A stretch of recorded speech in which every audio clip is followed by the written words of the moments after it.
দরজায় করানো হচ্ছে ত্রয়োদশ জাতীয় সংসদ নির্বাচন। আর এই নির্বাচনকে সামনে রেখে উৎসব আমেজের একটা পরিস্থিতি বিরাজ করছে।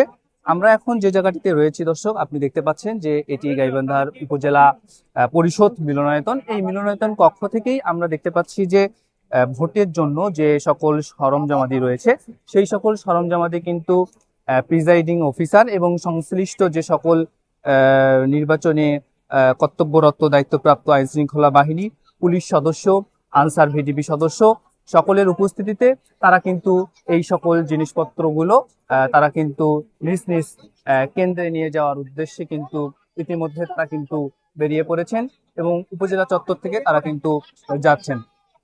এবং আমরা জানি যে আগামীকাল সকাল থেকে এই ভোট গ্রহণ শুরু হবে এবং এই ভোটকে শান্তিপূর্ণ করার লক্ষ্যে আমরা জানতে পেরেছি যে আজ সকাল থেকে আমরা দেখেছি যে দুর্গম চরে যে সকল ব্যালট বাক্স গিয়েছে এবং দুর্গম চরে ব্যালট বাক্স পৌঁছাচ্ছে অলরেডি, ইতিমধ্যে পৌঁছেছেও অনেক জায়গায় এবং অনেকে নদীপথে রওনা হয়েছেন।